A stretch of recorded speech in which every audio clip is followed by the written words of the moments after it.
大家好，歡迎翻到嚟 Are My Crystal 夜精靈嘅 YouTube Channel。今日咧，我哋要講下喺屋企嘅能量。喺我哋嘅文化入面啦，好多人咧都會喺屋企擺下啲風水嘅。就算唔係話要請個師傅翻嚟睇晒全家屋嘅風水，可能有時喺過年嘅時候咧，我哋都會聽下啲風水師傅講，今年咧喺間屋度咧喺邊個方位要擺啲乜嘢，即係幫下自己個運勢啊，保下平安都好啊嘛。今年喺農曆新年之前咧，有一集同大家講過咧，喺屋企大掃除嘅時候要注意啲乜嘢。咁而家新年過咗啦，咁我哋耐唔耐都會為屋企買啲新嘅裝飾又好，即係實用嘅家品又好。今日咧會同大家講，我哋有啲乜嘢咧係可以買，同埋有啲乜嘢係完全可以唔使考慮買。其實屋企裏面要放乜嘢同埋唔放乜嘢咧，係一個好重要嘅題目嚟嘅。因為我哋喺屋企裏面咧計埋瞓覺嘅時間，其實每個人都可能最少有8至10個鐘。有時咧有啲朋友仲要係 work from home 嘅添。而屋企裏面嘅物品咧，其實係靜靜雞咁樣影響緊我哋嘅能量。如果能量被影響，大家都知啦，實係會影響我哋嘅運勢、情緒，甚至咧係完全吸引唔到一啲好嘅嚟我哋身邊。今日咧我就會講下呢啲物品係點樣影響我哋，同埋背後嘅原因。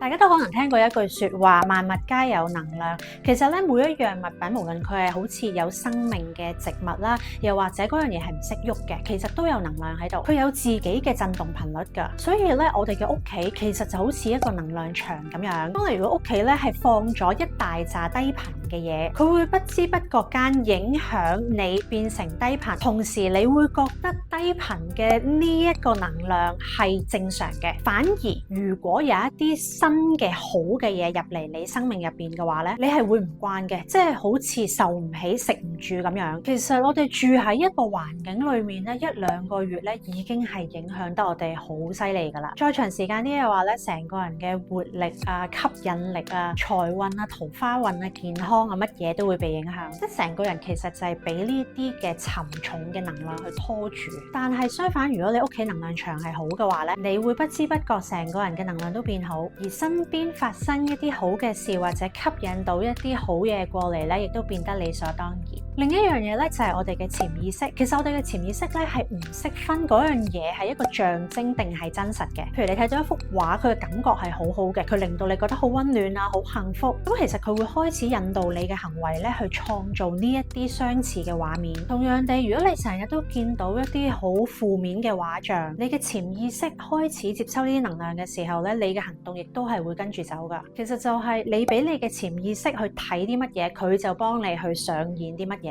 所以咧，調整屋企嘅擺設咧，唔係迷信，而係主動去設計你嘅能量場，同埋重新訓練你嘅潛意識。今日呢一集咧，會同大家喺唔同嘅方面分析，有啲乜嘢放咗可以增加你嘅運勢，同埋同一啲好嘅嘢嘅連結。有啲乜嘢唔好嘅嘢咧，你可以完全唔買，甚至抌咗佢。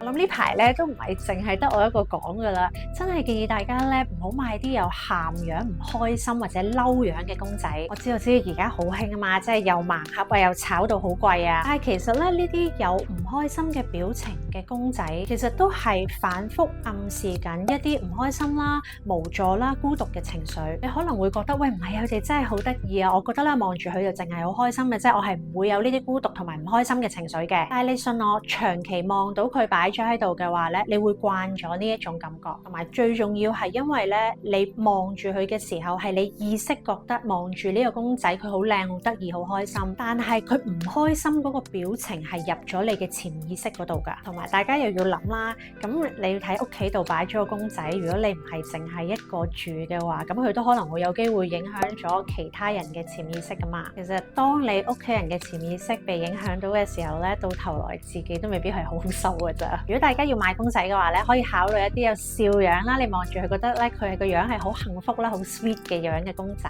不過都係提下大家，其實公仔咧唔買都得嘅。我知道雖然平時嗰啲 YouTube 片後面嗰啲都係全部都係公仔，不過咧屋企少嘢啲、乾淨啲，其實都係好事嚟嘅。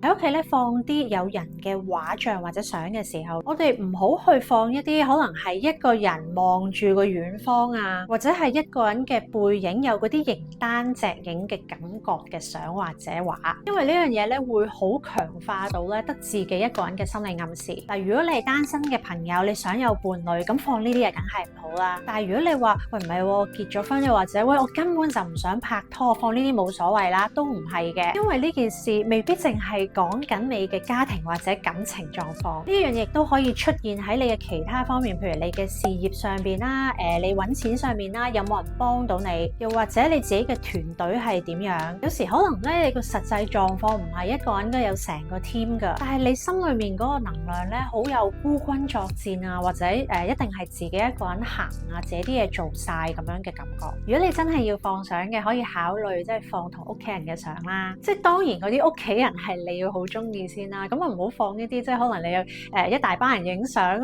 有一個好唔中意嘅親戚喺裏面，啲相就唔好放啦。另外，如果你想有伴侶或者係家庭嘅話咧，你都可以放一啲伴侶或者家庭嘅背影啊，或者同伴侶拖住手嘅一啲畫，呢啲畫可以傳遞到一啲快樂啊、希望啊、連結嘅感覺俾我哋，咁樣咧會好幫到我哋去吸引一啲好嘅人緣啦，即係一啲好嘅人際關係，幫到我哋嘅人啦，甚至係緣分。如果咧你本身個緣分已經喺你屋企嗰度噶啦，咁亦都可以提升你哋嘅幸福感啦。但係大家要留意喎，如果你哋係唔想生小朋友嘅話咧，就唔好放嗰啲一家大細嘅畫喺你度啦。一啲好尖銳、好亂、好糾結嘅畫像咧，亦都係唔適合放喺屋企。即係譬如一幅畫裡面有好多刀刀劍劍，或者佢嗰個畫面咧係好亂，好多線啊翹埋晒一齊。其實呢啲咧都係代表一啲唔好嘅情緒啦，可能會有啲好複雜嘅關係啦，會同人鬧交啦，會針鋒相對啦。而且咧望到呢一啲影像咧，亦都係會有一個煩躁同埋壓迫感喺度。即係喺屋企嚟講咧，即係放呢啲畫像一定係會影響住喺嗰度嘅人咧，唔會和諧相處。另外有一啲畫可能裡面有血嘅象徵啦，又或者係靈魂啦、枯萎嘅植物啦，或者有任何陰森感覺令到大家唔舒服嘅畫咧，無論佢幾貴幾靚都好，都唔適合放喺屋企。咁如果真係要放畫像，擺啲咩咧？如果你哋可以放到一啲，譬如係好多花啊、好多果實啊、好多綠葉嘅，咁啊，即係當然好啦。但係我知道有啲人可能覺得咧，呢啲會比較老土。所以咧，我會建議大家喺屋企咧可以，如果你哋真係想裝飾嘅話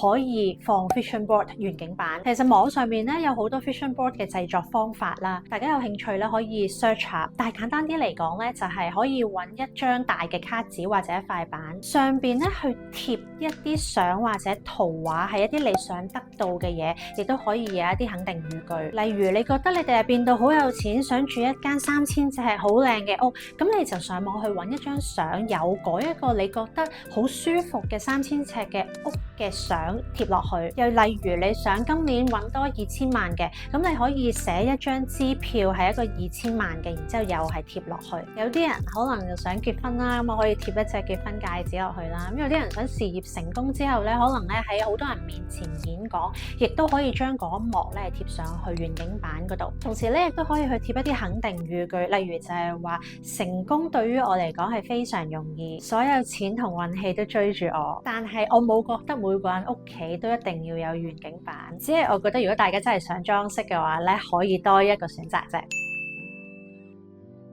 對於裝飾同埋藝術品類咧，大家要注意，我哋唔好擺一啲有分離呢一個意思或者呢個感覺嘅裝飾品或者藝術品，例如可能係一啲斷咗嘅頸鏈、手鏈啊，或者係單隻鞋啊，因為呢啲物品咧都有一啲要分離啦、完整啦嘅象徵喺度，擺呢啲嘢喺度咧，好容易會俾我哋嘅潛意識同一啲破裂嘅關係去產生連結。另外就係即係同頭先講畫像嘅時候有啲似啦，即係有啲流緊血啊，或者流緊眼淚啊，喊緊啊，唔開心嘅都唔好放。如果嗰一樣嘢個樣係太惡嘅話咧，亦都唔好放。我見過人哋屋企咧係擺咗一對我覺得都幾惡嘅老虎啦。另外咧亦都唔好擺啲好多尖好多角嘅嘅藝術品或者飾品，其實咧連一啲荊棘類嘅植物咧我都唔建議放嘅。不過我知道咧有啲朋友想喺屋企度咧即係放仙人掌擋煞，但我都真係唔建議放太大棵仙人掌。另外都唔好放一啲藝術品或者係裝飾品咧係好似爛咗、崩咗或者有裂痕，即使佢個設計係咁，即使佢係特登嘅。咁我哋最好放啲乜嘢咧？圓形啦、心形啦、星星形啦，望落去我哋覺得真係好 sweet 啊，好開心嘅形狀啦。最好咧係有一啲流暢嘅線條，又或者譬如係一啲曼陀羅嘅pattern， 即係呢啲圖案俾我哋嘅感覺咧係有一個循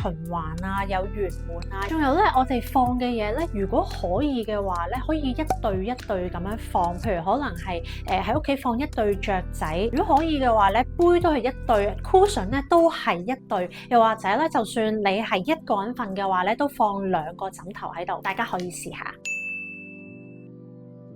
喺家私家電家品上面咧，我哋盡量去避免買一啲有歷史、有舊能量或者係停滯能量嘅物品。呢啲嘢包括係二手嘅裝飾啦、擺設啦、衫褲鞋襪啦、手袋啦、首飾啦、鐘錶都係。當然我哋都知道，如果嗰樣嘢咧係越貼我哋嘅身咧，越影響得我哋嘅能量犀利嘅。但係有時唔係真係同我哋咁貼身，即係可能佢淨係擺喺度，我哋唔會成日用到嘅咧，其實都要注意。因為其實咧之前有好幾次咧處理過一啲 case 咧，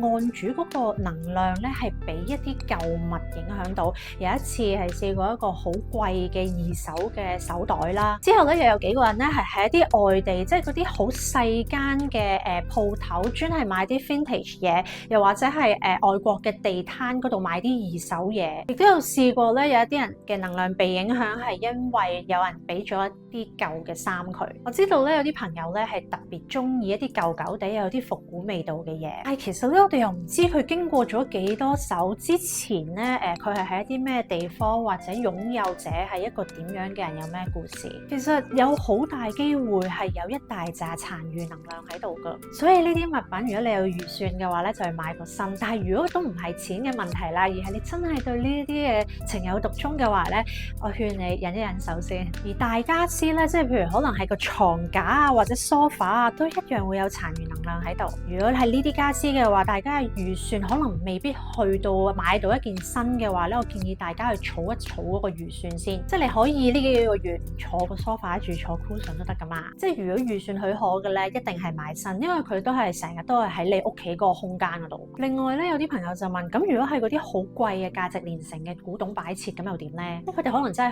好中意，又覺得好靚，而且亦都可以擺出嚟。咁佢哋擺唔擺好？其實咧唔係唔得嘅。不過咧，如果要擺呢一啲嘅古董嘅話咧，嗰個空間要大。如果係喺一個好細嘅空間度擺呢一啲古董咧，其實佢哋嗰個能量唔係太夾，即係好似嗰個空間咧載唔住佢嘅能量咁樣啊。所以如果要擺呢啲古董出嚟咧，佢嘅附近咧要係比較空曠少少。舊嘅家私家品啊、衫褲鞋襪啊、擺設啊，其實佢哋嘅能量咧同水晶唔同啊。水晶本身就係有一啲好強嘅能量喺度，但係啲家私家品、衫褲鞋襪本身嗰個能量唔係咁高，但係反而要注意嘅就係佢哋用咗一排或者被放喺一個空間一排之後咧，佢哋吸嘅能量咧係會越嚟越多，因為會累積噶。所以越舊嘅物品，佢哋儲存嘅能量，包括係負能量，亦都有機會係越多。另外要提一提大家就係屋企如果有一啲停咗嘅鐘或者壞咗嘅燈，即係可能有啲朋友係買翻嚟儲嘅，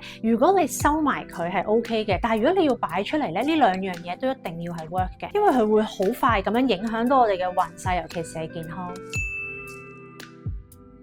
好啦，咁講咗咁耐，我哋屋企有啲咩可以買呢？大家都知我成日都叫人抌嘢噶嘛。如果大家真係要買啲嘢嘅話呢，咁我建議大家去買啲嘢嚟改變屋企嘅能量。咁改變當然係好嗰個方面啦。我建議大家可以去買一啲電器嚟提升你嘅身體健康。例如佢係一個貴嘅水機、貴嘅吸塵機、貴嘅空氣清新機咁樣。即係嗰樣嘢買咗之後呢，係令到你嘅狀況得到改善啊。例如你買咗佢之後，你會變得身體更加健康啦。又或者你做家務嘅時候輕輕鬆啲啦。而且咧，我覺得你仲可以逐樣換添，即係有預算嘅時候，你換咗一樣之後再換第二樣，又或者本身你係冇嘅，你可以買咗一樣之後買第二樣。可能你以前係用一啲比較簡陋嘅濾水器，即係就咁裝一嚿嘢喺嗰個水嘅出水口嗰度。當你有預算嘅時候咧，你可以咧即係直情去買一個好嘅水機。點解咧？好重要啦呢度。我哋去買一啲嘢咧，佢真係關乎到我哋身體健康同埋生活品質嘅時候咧，我建議大家一開始唔好買得太平太簡陋。有啲人就話，即係可能冇預算，咁可能冇辦法啦。但係我哋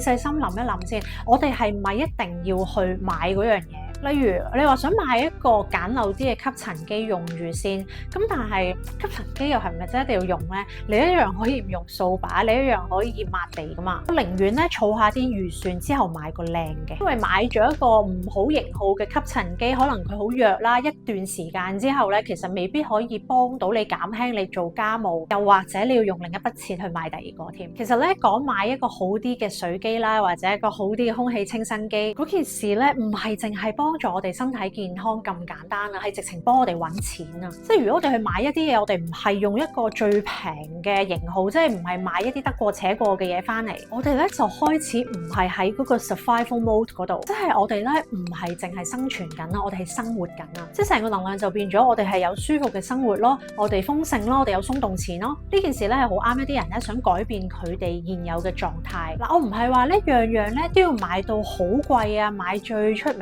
嘅名牌啊，又或者係亂咁使錢，係咁喺度揮霍。但係咧，將金錢投放喺呢個位嗰度，確實可以由呢一步開始幫我哋去感受之後比較舒服嘅生活。而且咧，你亦都會發覺咧，當有呢一步兩步去提升咗你嘅生活嘅時候咧，你會發現咧有其他嘅錢咧喺唔同嘅方面入到去你嘅生活入面，去再幫你去提升其他範圍嘅生活質素。因為係流動啊，即係能量嘅流動，我哋成日都講噶啦。而且你將你嘅錢去投放喺呢一度嘅話，其實你係投資緊你嘅健康，而絕對唔係揮霍。其實咧講到呢個時候咧，我應該咧喺後邊咧攞個水機出嚟咧，同大家帶一帶貨，但係我冇，